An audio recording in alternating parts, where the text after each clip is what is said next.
So with this, we are now moving ahead with the preschool education, one of the most awaited sessions of the day. We know that the preschools are going through such a difficult times. In fact, everyone is going through a difficult time, but this has been affected a lot in the last few months, which was very unexpected. And here we have the stalwarts and the top leaders of the leading preschool chains of India. We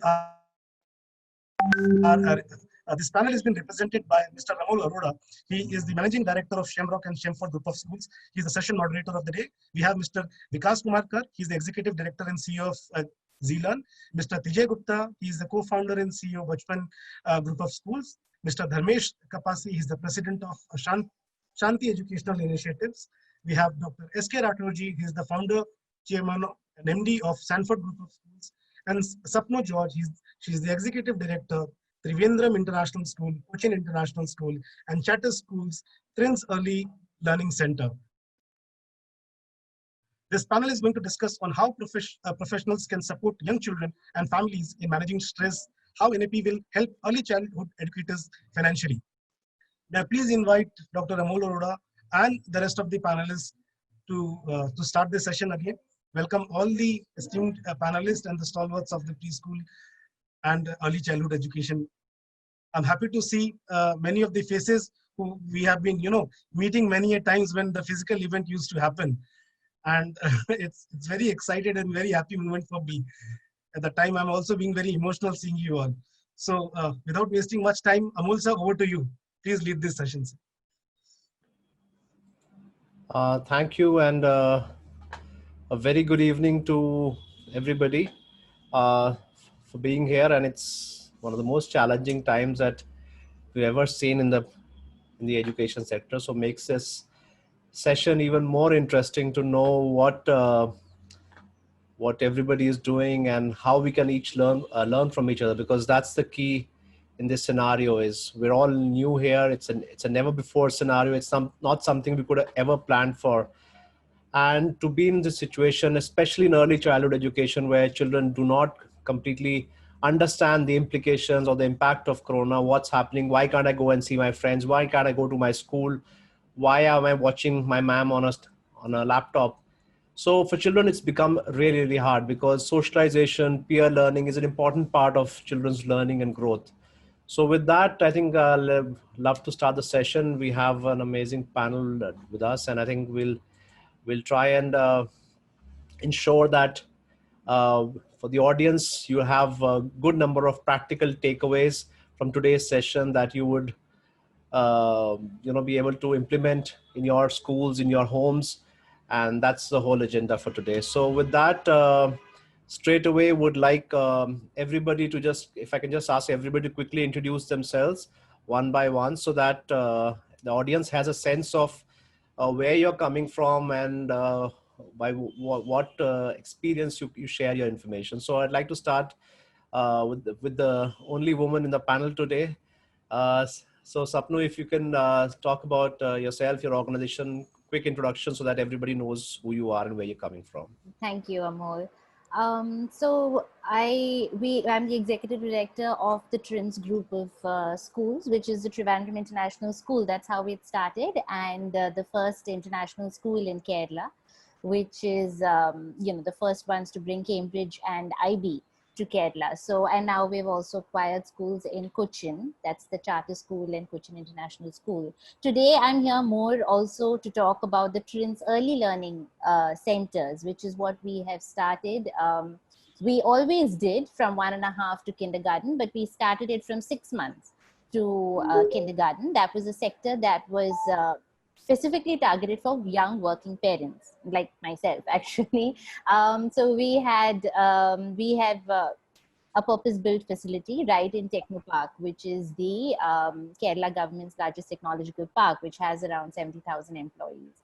So it was targeted for young parents and to be able to, put their children in at ease at a place which they can trust and which is safe and not just as daycare, but which also takes care of education. So that was the feeder to Trivandrum International School. So our family has gotten into education as well, one of the things that we do, which is more meant to be a value add and a legacy, and not as a commercial initiative. So I have the honor of taking care of that on behalf of our family. Right. Thank you, Sapnu. And now Oh, I'll. sorry, I didn't Yeah, give something any context. This is a 17-year-old school, started, founded, and owned by my father. Sorry, I didn't give context of how old it is. Yeah, go ahead. Okay, great. Thank you, Sapnu. Mr. Rathor, can you just talk a little bit about yourself and your organization as well?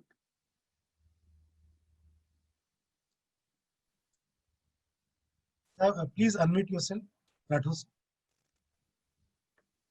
So thank you, Amol, and thank you, Chandan, for inviting me. So I'm S.K. Rathor, founder, chairman, and managing director of Sanfort Group of Schools. We have more than 250 preschools, primary schools, and K-12 schools in India, Nepal, and Bangladesh. So this is very tough time for all the peoples in education sector. Though this was the safest profession ever been treated as, but now this is the most challenging profession, what I can say right now. Thank you. Thank you for that quick introduction.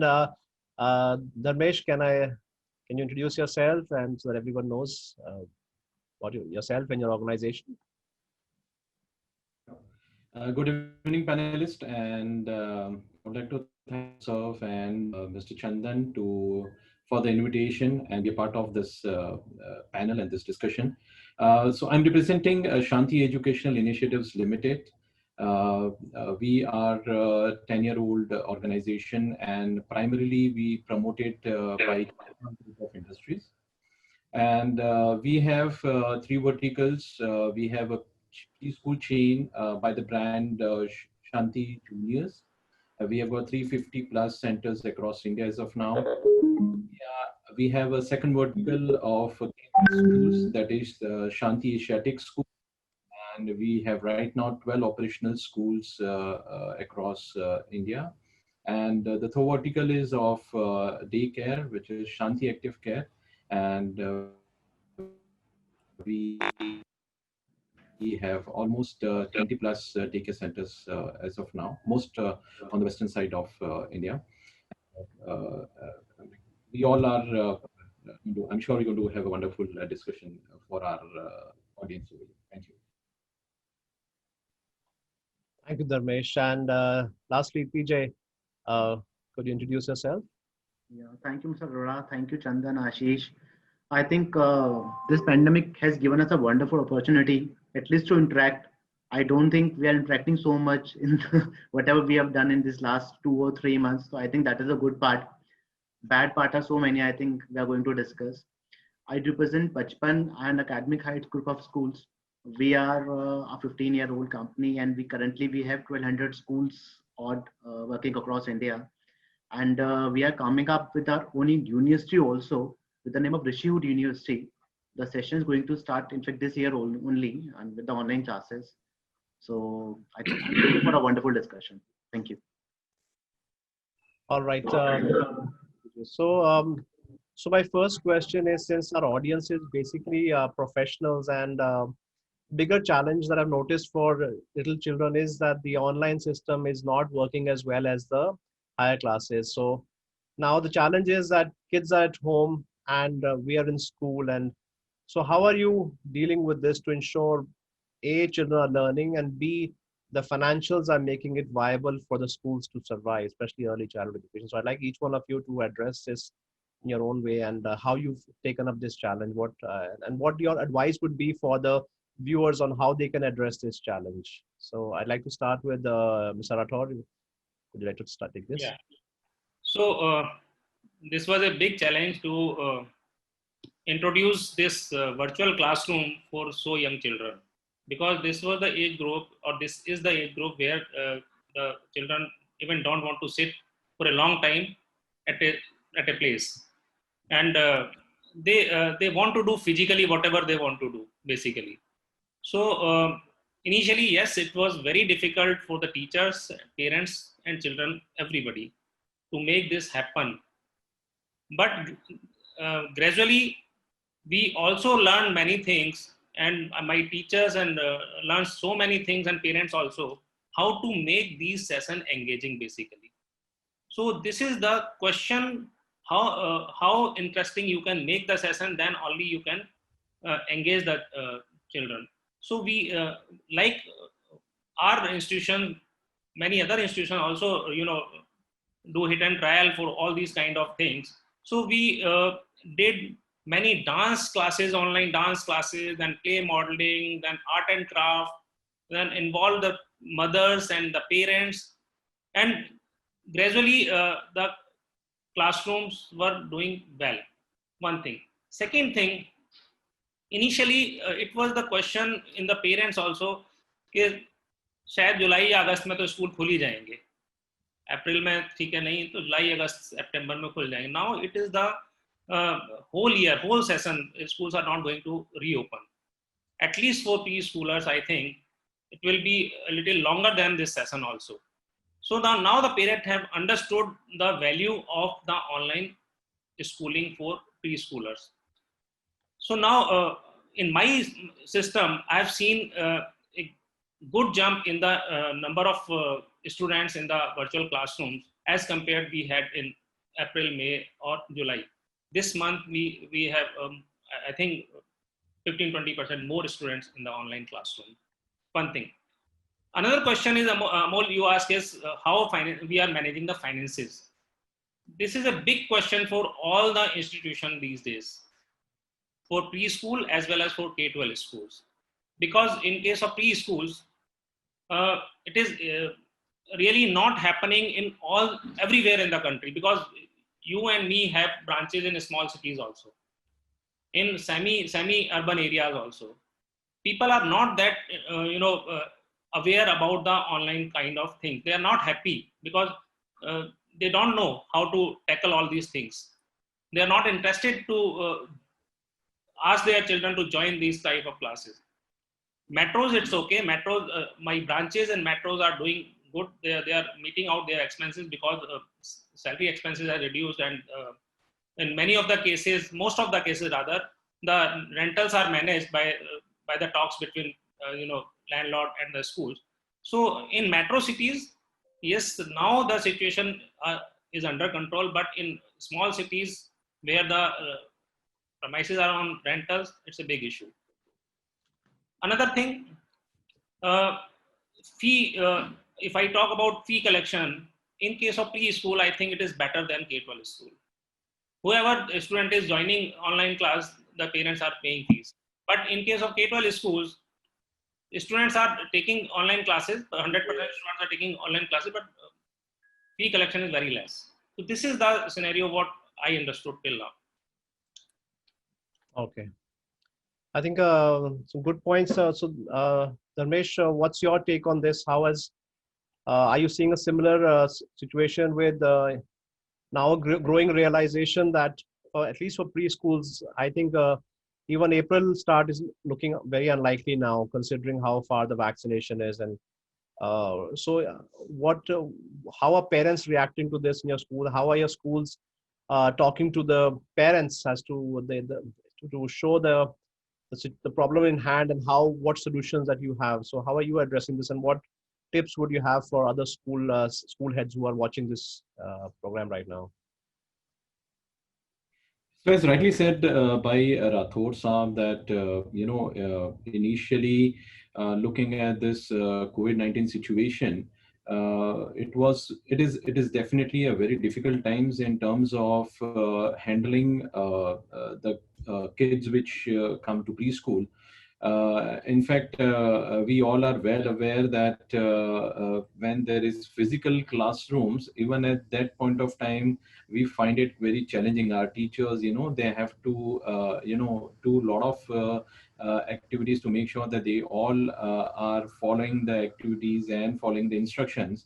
But when we are talking about online classes for this age group, it's something which was kind of very difficult to first interpret and understand that, online classes, or I would say convincing ourselves, own self, and our parents that genuinely online classes can help this age group or not.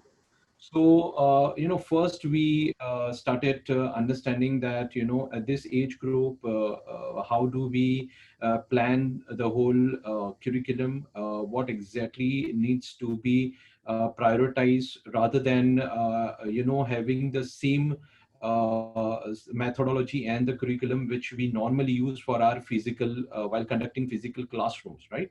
So, fortunately, somewhere we are more into the western side of India, and June sessions are a more prominent in our side of preschools. So we got some time to understand the situation, to design or start, designing this curriculum in a such a way that it is adaptable on the online platform for this age group. The first thing which we did is, and what I can suggest to others, other preschools owners also, is that we actually had initiated a lot of sessions with our parents. We connected to our parents and we started talking and discussing and convincing them that, this is something which is going to last a little longer, and we all will have to come together and take this as a challenge, making sure that we are not losing out on a precious time of a child's education career. So we started first educating our parents, convincing them, making them understand that, online classes are option, and looking at the current scenario, we all will have to accept it. And it is a scenario where we both will have to work hand in hand. We are not in a position where we can take the responsibility alone, and vis-a-vis parents themselves are not in a position where they can take care of this situation by making sure that the child is updated or continuing his education or her education career at that stage wherever the child is. So somewhere I believe this has helped us a lot in terms of discussing with parents, having Zoom sessions with parents and convincing them for this. And ideally, somewhere as discussed that, initially there was a lot of problem in acceptance by the parents also. And slowly and gradually, we all are now, the parents have understood that, this is not a short-term crisis, but it is going to go for a longer period. And somewhere, we together will have to make sure that the child doesn't lose out or suffer in terms of the learning aspect. Second thing, what we did is we made sure that the current set of centers and the teachers, they are given a special training for handling such kind of a situation. Handling these children in a physical manner and handling these children on online platform is a huge difference. We initially started the training with the teachers. We in fact also did a lot of mock training sessions wherein the teachers would conduct mock sessions with our expert team members to understand their comfort level and the difficulty which they could be facing while conducting the online classes. So this thing also helped us a lot in understanding that, what exactly is required and how much is required for the child with the stipulated timelines provided by the central government and the state government looking at this age group, which again is a huge challenge. The kind of time given to the preschool is hardly anything, I would say. And again, managing within that time is a bigger challenge. So, this is how we have been so far been able to manage the situation. Tijay, I'd like to ask you now, we got some comments about difference between children enrolled in preschools and K-12 schools, rural and urban. What kind of differences have you noticed, and how are you dealing with this to ensure that the franchisees and the branch schools are able to, go over this crisis, which may last maybe a year longer now, as we see it. So how are you dealing with this? Do you see a single approach, or are you seeing a difference between preschools and formal schools, urban and tier 3 cities? Is there a difference, or you're noticing this, that parents are the same every year? What's your take on this? There's a lot of difference, Amol. I'll go on the reverse side of Mr. Rathor. In our case, we got fees for the higher classes, for academic heights, or maybe for the upper classes. There was no problem with the fees. 80-90% parents are ready to pay the fees because practically they see the value in online classes. Preschool problem is similar. Parents don't see that practical approach that classes are going to happen. For them, they are already, it's accepted, like this year is already gone, and maybe the next year 2021 or 2022, whatever it will come, that is the only session which is left out.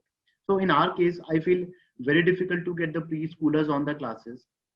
But yes, from April to May, May to June, June to July, or now in September, we can see 10%, 15% number in the class takers or in the parents ratio. Problem is not one mental, it's three-layered problem which I see. First layer is the parent, then you see the child, and third is a teacher. Teacher is very easy to manage because we trained them for 1 week, 10 days on Zoom to how to take the classes. The devices were given to them, net connections are given to them all across India. I'm talking about the metro and non-metro cities because I'm looking at a comprehensive challenge. I'm not differentiating it as of now. So teachers were easy to handle, but the most difficult part was a parent, which was very difficult to handle because until the parent accept the value of the class, they won't ask the child or they won't accept the child to sit over a screen for 40 minutes, 45 minutes. In my last session, in one of my session, uh, I mentioned that the problem lies with the common policies also, as we are fighting with different states. Rajasthan is saying something different, or Gujarat is saying something different, Hyderabad, Bangalore, they're saying something different. So once a government order comes or when the government policy comes, parents come with a note or with a text part of that you can't take classes for more than 40 minutes, 55 minutes, you can't take monthly fees or the admission fees. So of course, taking finances is also difficult. In terms of finances, those schools which are their own property, it's quite easy for them because at least they can handle their basic expenses. Basic expenses are not too much, only the teachers or whatever they're spending hardly on the technology. That is the part which they can easily bear. But those schools, 50%, 60%, I think all will agree with me, maybe Mr. Rathor, Mr. Kapsi, and you, those schools who are sitting in a rental building, it's difficult for them. 20-30% landlords ask for the full rental, and only hardly 10-15-20% landlords are ready to compromise with the situation and they understand the problem. Now, if as an investor I've invested 50 lakh rupees, 30 lakh rupees, 10 lakh rupees in the interior, I'm on the reverse side, whether I should leave the building or whether I should take that along for 1 year, next 6 months, 1 year. Problem is that we don't see any time to open the school. People are saying it may be March. I don't see it as a March personally. I see it may go beyond May, June, or July, or maybe 2022. For preschooling, I'm saying maybe the higher classes can start, but for preschool, it's very difficult to manage the expenses and other things. Right. Thanks, TJ. Good points. And I think it's interesting to notice a difference in opinion in terms of the enrollments and how parents are reacting vis-a-vis. So, Sapna, that directly leads me to you. And what's your trend? I mean, is that the preschool, so Mr. Rathor had that issue that a lot of parents are taking advantage of the situation also, where in most high courts, governments are saying if the parent does not pay, you can't do anything about it. And so as a result, the actual amount of fees paying parents is less. So there are a group of preschools who look at senior schools with envy and say they're okay, they're getting all the enrollment, they've got the enrollments, they've got the students who are in the classes, so they are not so badly hit. And we have the K-12 schools looking at preschools and saying they hardly have any expenses these days. So what are they crying about, right? So since you're on both sides, so what's your take on how are parents looking at, and how as an institution should an institution adapt to this environment to ensure that children get value from whatever they're learning through the whole online platforms, and as a result, if they're giving value, of course, fee will automatically then fall into place in a majority of cases, of course. Yeah, in our experience also seniors, there was absolutely no problem because, it was a prescribed curriculum and learning had to go on uninterrupted and they were getting that, they were happy about it, fee came in and there were no questions asked about that. But for preschool, I'm not talking about K1, K2, that also went fairly well, thankfully. But for pre-K, that is 2 years plus, we were actually anticipating a big exodus of students to leave because it's definitely not the same. We're not saying it is comparable, but whether we would be able to mimic as best as we could in the same environment online. But it was interesting to see it required a lot of orientation, group sessions, individual sessions. We had to take feedback. We had to be very flexible with our timings because there were working parents who needed sessions at 6 o'clock or 8 o'clock in the evening, and we did a lot of permutation and combination, tweaked the plan based on parent feedback, individual parent feedback, before we came up with a plan, and where we had to ensure that our teacher-student ratio was double what we were giving in the physical classes. So it was, when you consider the homeroom and the support teacher, it was almost 1:2 or 1:3 kind of a ratio, which was online. So that is when parents started to understand, firstly, we are being heard. Secondly, they are going all out to deliver the same curriculum. They're not holding back, they're not scaling back in any way. And thirdly, the kind of attention that we are receiving is at par. And some of the children who left, who didn't want, they said we wait and watch, September schools didn't reopen, they came back. And they were like, how much longer can we go on like this? Because they're also working parents and they didn't want learning to be interrupted, because 0 to 5 is a very key, foundational year where years where children learn the most and, brains are most plastic and all of that. So that sense of, there is value and they are being engaged fruitfully. And this is something that needs to go on so that when all this is over, they haven't lost out and they are at par with their peers and they can go back to school for an age appropriate level became, very evident. And parents started to realize that and come. Having said that, pre-K, definitely, I'm not saying it's 100% still, quite about 30-40% of students, didn't want to continue with online. But because we had K1 and K2 also, that kind of our staff allocation, we kind of divided across from pre-K to K1, K2. So, the ratio that I mentioned, we were able to maintain. Okay. And what challenges did you face, especially in terms of, because teaching in a classroom and teaching through an online session it's a different approach to teaching learning. So how did you approach the first level that Tijay said, which was managing teachers, as he said?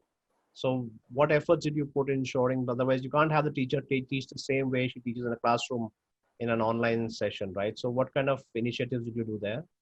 So we follow the IB, right? So even our preschoolers aligned with the IB. So there's this thing about agentic learning, the learning environment, then not having, it's kind of peer assessments and it's student-led learning. So the thing where we suffered the most was, when we say play-based learning, that is it's very based on the environment. That was the only thing that fell out. But all the other aspects, all the other strands of the IB primary years program, we were able to maintain because we didn't just keep it at the inquiry, unit of inquiry is what we call it. We ensured that the other subject specialists were also at play for art, for music, dance and sports. So this was where the parents also felt like, oh, they are getting a break. So there's a module where there's this much of, talking, then there is a break, and then there is, art or something like that. And there are about 5 ways in which that particular slot is divided. So it wasn't like, oh, it's 35 minutes or it's 1.5 hours. It was in little pockets where the children didn't feel, and they kind of look forward to it and really enjoyed seeing their peers and familiar faces. Otherwise, they're just seeing their parents right at home, and that can be frustrating. So I feel like the children's response to the classes is where the parents really turn. Right. Okay. Mr. Rathor, I think Dharmesh mentioned about changing the curriculum, and I think we've all discussed that. And it's understandable you cannot cover the same syllabus and content what you could do in a physical classroom due to time limitations and the difference between physical class and the online classes. So what kind of changes did you do to your curriculum to make it should be relevant as well to ensure that the child is on the learning path? At the same time, we cannot have the same expectations that we do in our regular schools. Well, how did you tweak that, and how did you tweak the curriculum? And of course, secondly, the teacher training that I would like to ask. I mean, because the skills are different to teach online. You're all talking about, you talked about making learning has to be more interesting. It cannot be done the same way. You have to take it up a notch. But Tijay said it's the easy part, but also it's also teacher capability in the preschools is not the highest grade. So how did you overcome this challenge? Both the curriculum and the teachers. Yeah, sure.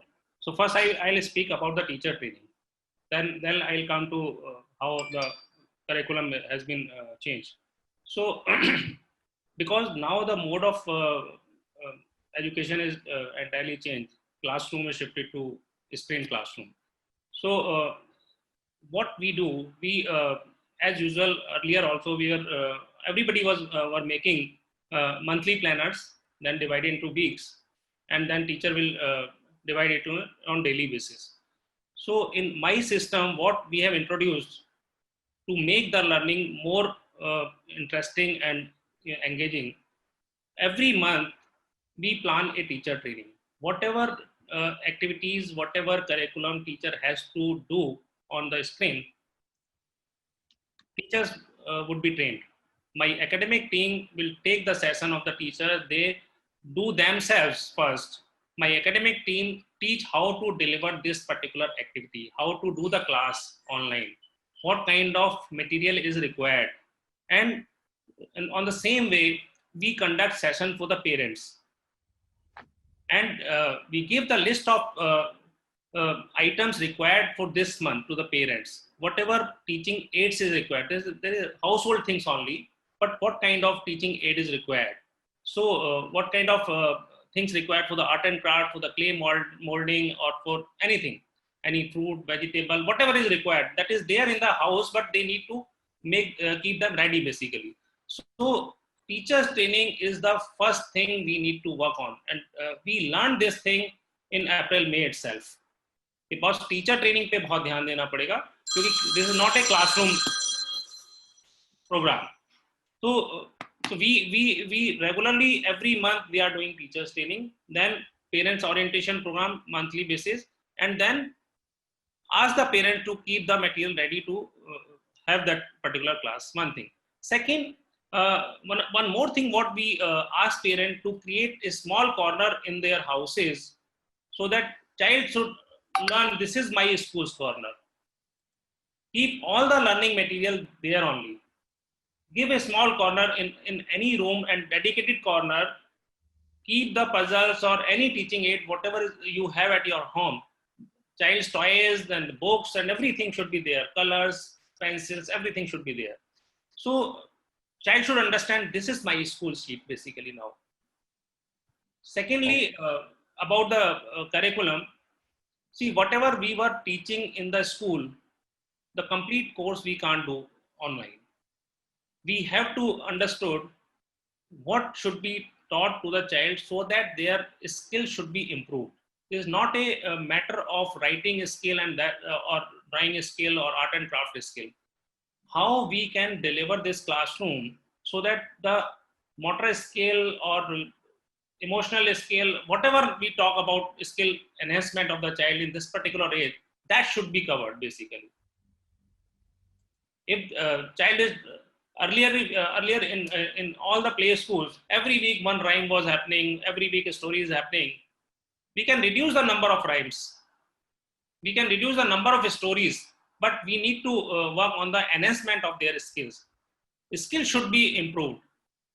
Their writing skills should be improved. Their vocabulary should be improved. Their art and craft skills should be improved. Their clay modeling skills should be improved. Motor skill, and all these things. So we have redefined our curriculum totally for this particular period, for this session, and maybe as Mr. Tijay said, and I also agreed on that, preschools are not going to reopen for a long time.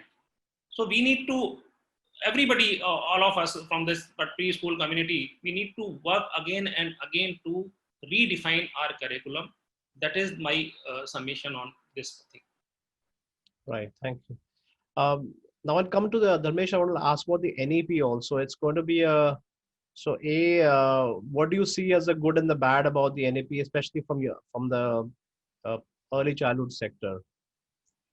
What's how will it change? Do you think, or do you think what's your prediction on that, or do you think government documents are good on philosophy or intent, but when it comes to actual execution, nothing really changes at the ground level? So what's your take? How optimist or a pessimist are you on this? Dharmesh, you're muted. Can you unmute yourself, please? Yeah, Yes, thank you. Now So my take on NEP, particularly when we're talking about preschool, would be something which what I have understood, what I have gone through the documents available on site and from where I could get it, is that when we are talking about organized preschooling and brands like us, I'm like we all over here, probably my understanding is that we already are providing this kind of curriculum or learning to the preschool child. What I understood is they were emphasizing NEP is emphasized on critical thinking, on experiential learning, on skill-based learning. Though it was difficult for me to understand at that age what kind of skills are they wanting to talk about, because it is still not clearly mentioned anywhere. But then probably what I understand is we organized brands probably till an extent are already giving this kind of learning to our preschoolers.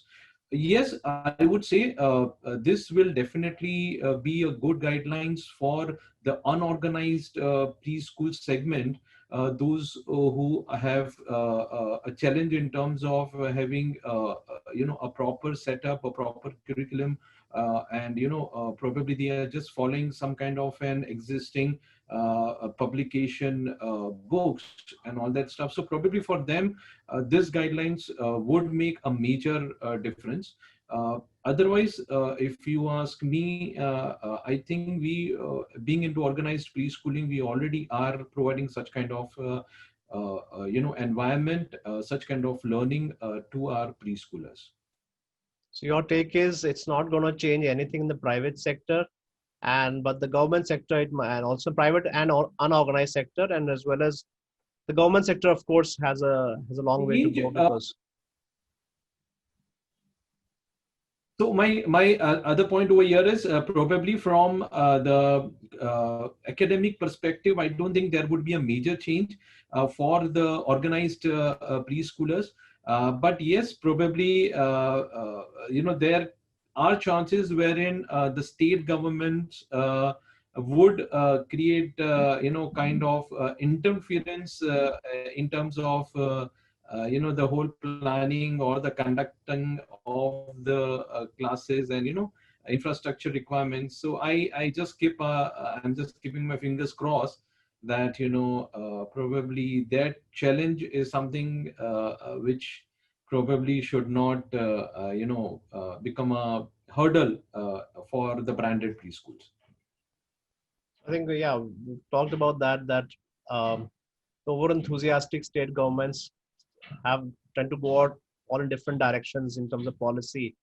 And that's a drawback of having education as a concurrent subject in India, where the state has a say and the center has a say. So it leads to a bit of chaos or flexibility, depending on where you stand on a particular policy, right? You can call it flexibility or you can call it. But Tijay, I want to ask you about the NEP also, because this is something which a lot of educators are concerned about. And two main points. I mean, we've got that's clear what Dharmesh said, that the words like holistic development, all-round development, and those are words which actually, when it comes to implementation, it's a long road between a holistic development. It's easy to say it, but in actual implementation, it's a long road. And private schools have already been on that journey for many years now. So we've already been doing that. But two things I want to ask in particular, which are different. One is the mother tongue thing, which does it mean that we'll all have to go back to mother tongues, regional languages, Hindi, or do you think the way it is should continue, where primarily most private preschools tend to teach in English with the mother tongue as a backup language? Secondly, the 5+3+3+4 structure, where people are still, a lot of people are concerned that will schools split up into 4 different parts, or how, or some people congratulating me that up to second tak ka bachcha aapke paas padhne wala hai. So how do you see the 5+3+3 playing out, considering that the infrastructure in our cities is not designed for anything like this? It's always a play school and you have a formal school. The one in the middle is just a little bit, it's hardly 1% of kids would go to a standalone primary school. So how do you see the impact of mother tongue and the 5+3+4 formula which has come up? Right. I have a slogan in mind, which I thought would be better here to speak. I think it should be one nation, one education. There is no point of national education policy until we have the state interference, as Mr. Dharmesh has said, because talking about the local language, personally, I feel, I may be wrong, it's more to impress the local state government. When you go to Tamil Nadu, when you go to Andhra, Telangana, anywhere, we need to have a local book which is compulsory to add in the syllabus now. Publishers are going mad, like, sir, you need one book for Telugu, you need one book for Tamil Nadu, I'll print it with your name. So moreover, I think there is no point of adding a local language. It's already there in our blood. Uh, Anyhow, when I'm talking to a child in Tamil Nadu, so he'll be speaking in Tamil first. Then again, he'll come back to English or Hindi, whatever I'm coming. So I think that is obviously understood. There's no point of adding it. In India, the problem is that holistic, physical, social development stays only in the books or only in the theories. Nothing is happening in practical. For preschool, there's nothing in the NEP. 5+3, yes, you were right, 5+3+3 formula. I got almost 30-40 calls from my franchisee. So now we can extend our school up to up to class second. We already have the space, so it's easy to add. I think until it comes out properly on the state government regulation, nothing is going to happen with the NEP in terms of preschooling. I'm saying yes, for higher classes, for secondary sections, something may happen. We can see some holistic changes. We can see some curriculum changes. But as of now, there's only a document. Let's see what March 2021 or what April 2021 brings in practical at the plate. I'm waiting for that. After that initial excitement, now you're coming down to tickets as a document. Like, we've had the ECC guidelines like earlier by the Ministry of Women and it was not, it was, you know, molded or some states implemented without any thought of how it's going to be practically implemented on the ground level. Some states said we're going to implement the ECC guidelines and nothing changed at the ground level. So this is something that, so you have that feeling where we still have a long journey between theory and implementation. Yes, So Sapnu, firstly, yes, you want to add something? sorry. No, you can go ahead.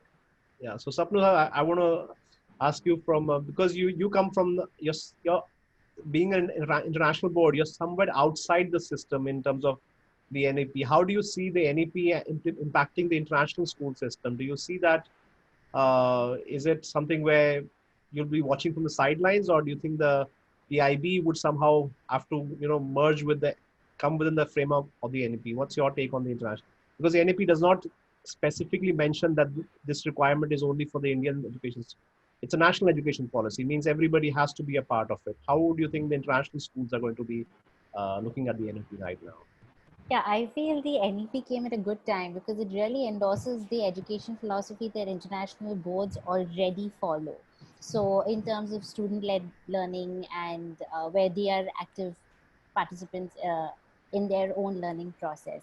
So I think it is good for international schools because it's what they've already been doing, and it just kind of gives parents and everyone the what do we say, the conviction that what we have always been talking about is actually the direction that the country should also be taking. So if it really does come into practice, nothing like it, because that means it puts all the Indian boards and the students of those boards at par and equipped for a global arena, because, you know, boards in other countries were already following a lot of this, you know, the application oriented kind of learning philosophy. So in terms of the philosophy, it's already at par.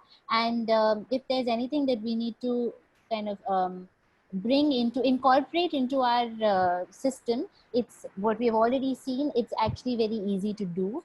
or already being done. So it doesn't, I feel like it's been advantageous for us. So, yeah, Mr. Rathor, you'll have to I unmute yourself. want to add something about NEP. See, my understanding about NEP, how good or bad or how would it be implemented related to early childhood education. See, one thing, this is a very beautifully drafted policy.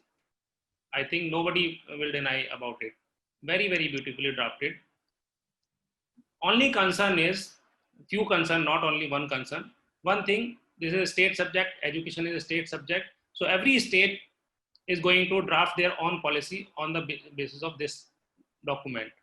And you never know what the one state draft and what other state will draft. Another thing, involvement of 4 ministries for ECC.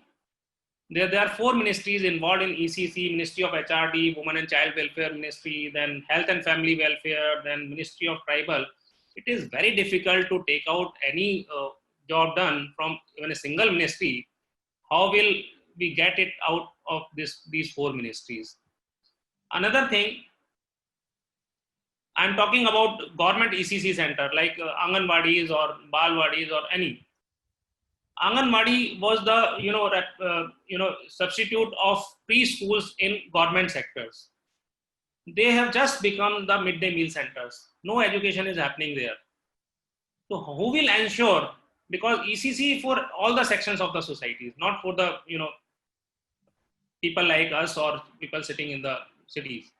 So this is a very big question or very big worry कि इतनी ज़्यादा ministries का involvement कैसे एक अच्छी education policy बना पाएगा, implement कर पाएगा. बेसिकली स्टेट्स डाइल्यूट तो नहीं कर देंगे. और गवर्नमेंट ईसीसी सेंटर्स का क्या होने वाला है? क्या अगेन वो दोबारा से ही ये आंगनवाड़ी की तरह ही मिड डे मील सेंटर तो नहीं बन के रह जाएंगे? These are the big question in my mind.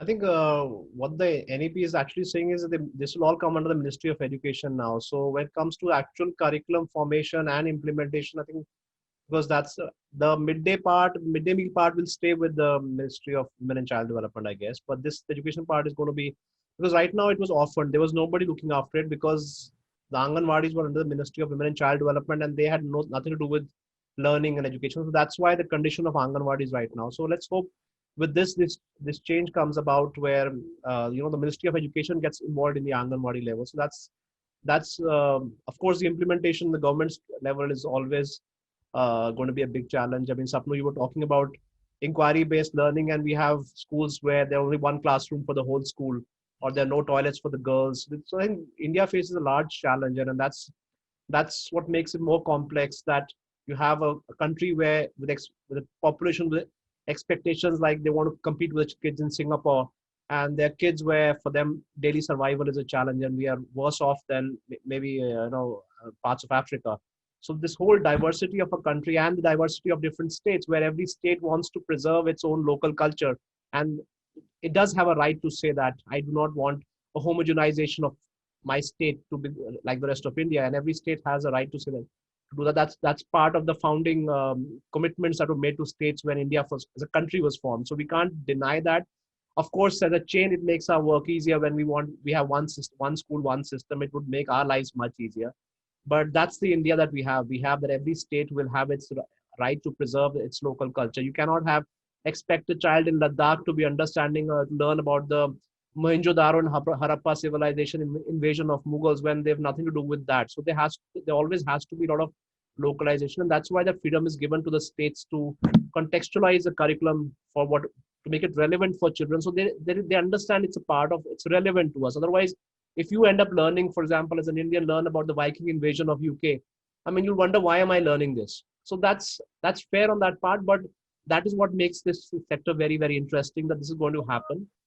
And I do hope we come to the end of the session. With that, I think we are a bit, I can see that the tone of skepticism in the implementation part. I think we all agree with Mr. Rathor that it's a beautifully drafted document, but it is drafted in theory, sitting in an office in Delhi.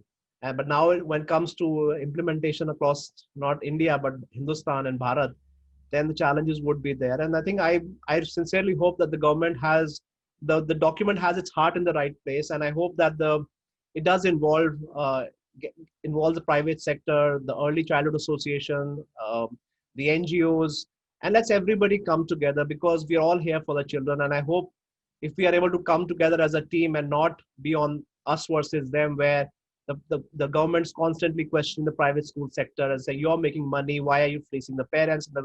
The private sector bouncing the ball back to the government sector, saying that, look at your own house first before questioning us.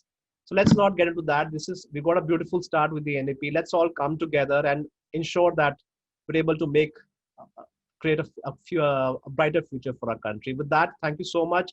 I think we had a great panel discussion today, and I think I hope the audience also took away had good learning points from each of the four speakers. And I think I thank you so much. It's a late evening, but you stuck along. That shows how good of a learner you are, and to be a good guru, you have to be a learner first. So congratulations for the wonderful audience who stuck together. And Chandan, thank you once for having us in the panel. I did not honestly recognize you when you introduced me. I said, who's this guy who meets me at the conferences? So the lighting, the spectacles, your hairstyle. How do you expect me to recognize you? The name was also not showing up earlier. Do you know that? So with that, thank you so much. Had a good discussion. Good to meet up with friends again. And thank you, Chandan, from all of us, the panelists as well. Thank you, Rahul, also for inviting us. We hope this was a useful session for the audience, and we hope we were able to, because it's all about the children, and that's what we are here for, and that's what this session was about. Thank you so much for having me.